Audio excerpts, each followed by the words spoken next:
ಎಲ್ಲರಿಗೂ ನಮಸ್ಕಾರ. ಇದು ನಮ್ಮ ಮನೆದೇವರಾದ ಮಳಲಿ ಅಮ್ಮಕ್ಕೆ ಬಂದಿದ್ದೀವಿ. ಅಂದರೆ ನನ್ನ ಮಗಂದು 2ನೇ ಸರಿ ಮುಡಿ ಕೊಡೋಣ ಅಂತ ಹೇಳಿಬಿಟ್ಟು. ಫಸ್ಟ್ ಟೈಮ್ ಕೊಟ್ಟಾಗ ಅವನೇನು ಅಳಲಿಲ್ಲ. ಸೊ ಸೆಕೆಂಡ್ ಟೈಮ್ ಕೊಟ್ಟಾಗ ಅಳ್ತಾನೋ ಇಲ್ಲೋ ಗೊತ್ತಿಲ್ಲ. ಫಸ್ಟ್ ಟೈಮ್ ಗೊತ್ತಿರಲ್ಲ ಸಣ್ಣ ಪಾಪು ಅಂತ ಅಂದ್ಕೊಂಡಿದ್ದೆ. ಬಟ್ ಈ ಸರಿನೂ ಕೂಡ ಅವ್ನು ಅಳಲಿಲ್ಲ. ಎಷ್ಟು ನೀಟಾಗಿ ಹೇರ್ ಕಟ್ ಮಾಡಿಸ್ಕೊತಿದ್ದಾನೆ ಗೊತ್ತಾ. ಅವನಿಗೆ ಮನೇಲೂ ಅಷ್ಟೇ ಮೂಗು, ಐಬ್ರೋಸು ಮತ್ತು ಕಿವಿಗೆಲ್ಲ ಸ್ವಲ್ಪ ಇದು ಮಾಡ್ತಾಯಿದ್ರೆ, ಮಸಾಜ್ ಮಾಡ್ತಾಯಿದ್ರೆ ಸುಮ್ಮನೆ ಮಲಗಿರ್ತಾನೆ. ಹಾಗೆಯೇ ಇವತ್ತು ಕೂಡ ಏನೋ ಮಸಾಜ್ ಮಾಡ್ತಾ ಇದ್ದಾರೆ ಅಂದ್ಕೊಂಡು ಸುಮ್ಮನೆ ನೋಡ್ತಾ ಕೂತ್ಕೊಂಡಿದ್ದಾನೆ.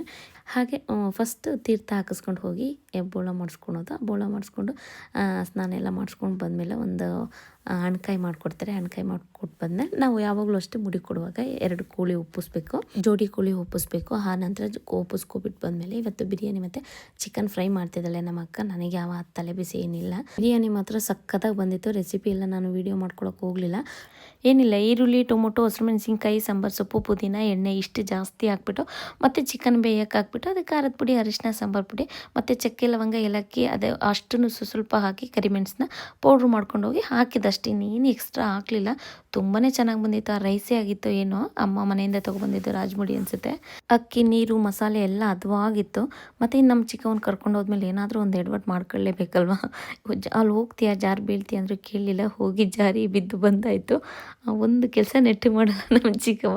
ಇದ್ರ ಫುಲ್ ವಿಡಿಯೋನ ನಾನು ಪೂಜಾ ಕೆ ರಾಜನ ಯೂಟ್ಯೂಬ್ ಚಾನಲಲ್ಲಿ ಅಪ್ಲೋಡ್ ಮಾಡಿರ್ತೀನಿ. ಇಂಟ್ರೆಸ್ಟ್ ಇದ್ದವರು ಹೋಗಿ ಚೆಕ್ ಮಾಡ್ಬೋದು. ಹಾಗೆ ಊಟ ಎಲ್ಲ ಮುಗಿಸ್ಕೊಂಡು ಮಧ್ಯಾಹ್ನ ಹೋಗಿದ್ದು ಎಲ್ಲ ಮುಗಿಸ್ಕೊಂಡು ಬರೋದ್ರೊಳಗೆ ಸಂಜೆ ಆಗಿತ್ತು. ಓಕೆ, ಸದ್ಯಕ್ಕೆ ಈ ವಿಡಿಯೋ ಮುಗಿಸ್ತೀನಿ. ಎಲ್ರಿಗೂ ಧನ್ಯವಾದ.